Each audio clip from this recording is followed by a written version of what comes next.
প্ৰথমতে মই আপোনালোকক কৈছোঁ শুনক, এই যে ভিডিঅ'ত আপোনালোকে যিগৰাকী ছোৱালীৰ ফটো দেখিছে, এই ছোৱালীজনীৰ নাম হৈছে নামটো নক'লে আপোনালোকে চাগে নিশ্চয় দেখিছে ফেচবুকত অলৰেডি ভাইৰেল হৈ গৈ আছে তাইৰ ফটোবোৰ, তাইৰ ভিডিঅ'বোৰ ভাইৰেল হৈ গৈ আছে। যদি আপোনালোকক তাইৰ লিংকটো লাগে তেতিয়াহ'লে আপোনালোকে শেষলৈকে ভিডিঅ'টো চাওক। মই আচলতে এই ভিডিঅ'ৰ জৰিয়তে তাইক যিবোৰ মানুহে ভাইৰেল কৰি গৈ আছে, তাইৰ ফটোৱে হওক, সৰু ভিডিঅ'ই হওক, এইবোৰ যে ভাইৰেল হৈ গৈ আছে, সেই মানুহবোৰক মই কেইটামান প্ৰশ্ন কৰিব বিচাৰিছোঁ আৰু সেই প্ৰশ্নকেইটা যুক্তিকৰ হয় নে নহয় আপোনালোক সকলোৱে বিচাৰ কৰিব। চাওক, প্ৰত্যেক মানুহৰে একোটা নিজা নিজা সুকীয়া লাইফষ্টাইল আছে আৰু এই লাইফষ্টাইলটো কাৰোবাৰ কাৰণে ভাল লগা হ'ব পাৰে আৰু কাৰোবাৰ কাৰণে ভাল লগা নহ'বও পাৰে। কিন্তু কথা হ'ল, আমি যেতিয়া ভাল কাম কৰিবৰ কাৰণে আগবাঢ়ি যাওঁ তেতিয়া সেই ভাল কামবোৰক চাই পেলাই মানুহে কোনেও ভাইৰেল কৰিবৰ কাৰণে আগবাঢ়ি নাহে। যদি সেই ভাল কামবোৰৰ মাজত যদি অকণমান কিবা এটা ভুল হৈ যায় তেতিয়াহ'লে সেইখিনি ভুলক লৈ পেলাই সকলোৱে ভাইৰেল কৰিবৰ কাৰণে আগবাঢ়ি আহে।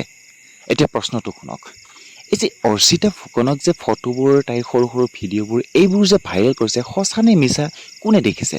যিবোৰ মানুহে নেকি তাইৰ ভিডিঅ'বোৰ, তাইৰ ফটোবোৰ ভাইৰেল কৰি আছে, সেইবোৰ ভিডিঅ'বোৰ, সেই ফটোবোৰ আপোনালোকে যিখিনি সময়ত তুলিছিলে সেইখিনি সময়ত আপুনি গৈ পেলাই চাই আছিলে নেকি?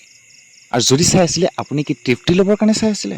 আৰু যদি চোৱাই নাছিলে, দেখাই নাছিলে, তেনেহ'লে নেদেখা নুশুনা কথা এটা কিয় আপোনালোকে ভাইৰেল কৰি আছে? আৰু তাইৰ ব্যক্তিগত লাইফষ্টাইলটোক ভাইৰেল কৰিবলৈ আপোনালোকক কোনে অধিকাৰ দিলে? আৰু যদি তাই সঁচাকৈ বেয়া লাইনত গৈছে তেতিয়াহ'লে তাই বেয়া লাইনত গৈ পেলাই যিমানখিনি তাই ভাইৰেল হোৱা নাই তাতকৈ বহুত বেছি ভাইৰেল কোনে কৰিছে জানেনে? আপোনালোকে। যিমানবোৰ মানুহে অৰ্চিতা ফুকনক নজনা নুশুনা হৈ আছিলে সেইবোৰ মানুহক জনাই দিয়া কামটো কোনে কৰিলে জানে? আপোনালোকে। ইমানেই যদি আপোনালোকৰ লাজ লাগিছে যে অসমৰ অসমীয়া ছোৱালী হিচাপত এনেকুৱা এটা বেয়া কামত লিপ্ত হ'ব নালাগে, এনেকুৱা বেয়া কাম কৰিবলৈ যাব নালাগে বুলি যদি আপোনালোকৰ সঁচাকৈ একদম নাকত লাজ লাগিছে, তেনেহ'লে আপোনালোকে তাইৰ ভিডিঅ'বোৰ, তাইৰ ফটোবোৰ আপোনালোকে ফেচবুকত কিয় ভাইৰেল কৰিছে? তাততো কোনো অসমৰ মানুহখিনি অকল সীমাবদ্ধ নাই, তাততো বিভিন্ন দেশৰ মানুহ আছে। তো বিভিন্ন দেশৰ মানুহেতো সেই তাইৰ ফটোবোৰ দেখিছে, তাইৰ কথাবোৰ জানিছে। তো গতিকে আপোনালোকে সেইবোৰ ঢাকি ৰাখিব লাগিছে, আপোনালোকে কিয় উদঙাই ফুৰিছে?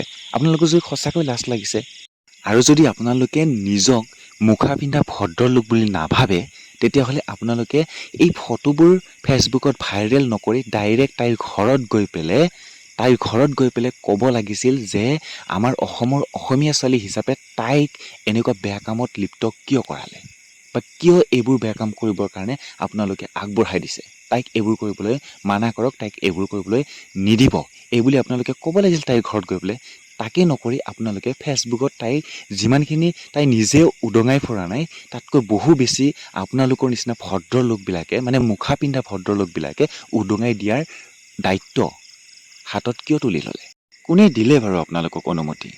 চাওক, আপোনালোকে মোৰ কথাটো শুনক। কাৰোবাৰ জীৱনক ভাইৰেল কৰিবলৈ যোৱাৰ আগমুহূৰ্তত কোন, কিয়, কিহৰ কাৰণে এইবোৰ কৰিছে সেই কথাটো আপোনালোকে ভালকৈ ঘৰত গৈ সুধি লওক। তাৰ পিছত আপোনালোকে ভাইৰেল কৰিব।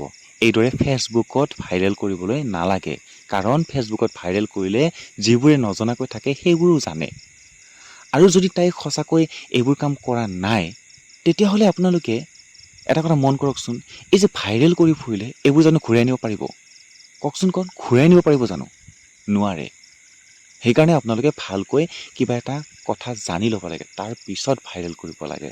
আৰু যদি সঁচাকৈ আপোনালোকে জানি লৈছে বুলি ভাবিছে আৰু যদি আপোনালোকে জানি লৈছে সেইকাৰণে ভাইৰেল কৰিছে, তেতিয়াহ'লে আপোনালোকে কওক আপুনি কেনেকৈ গম পালে? কেনেকৈ জানিলে আপুনি? তাৰমানে আপুনিও সেই লাইনৰে মানুহ হ'ব লাগিব, নহয় জানো? নিশ্চয় হয়। সেইকাৰণেতো আপোনালোকে ইমান কনফিডেঞ্চত কথাখিনি কৈ ফুৰিব পাৰিছে।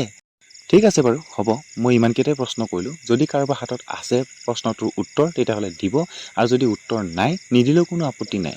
মোৰ কথাখিনি ভাল মানুহৰ ভাল লাগিব, বেয়া মানুহৰ বেয়া লাগিব।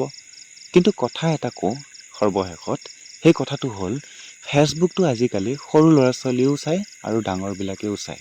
গতিকে এই ফাল্টু ভিডিঅ'বোৰ, ফাল্টু ছবিবোৰ, ফাল্টু আলোচনাবোৰ নকৰাই ভাল।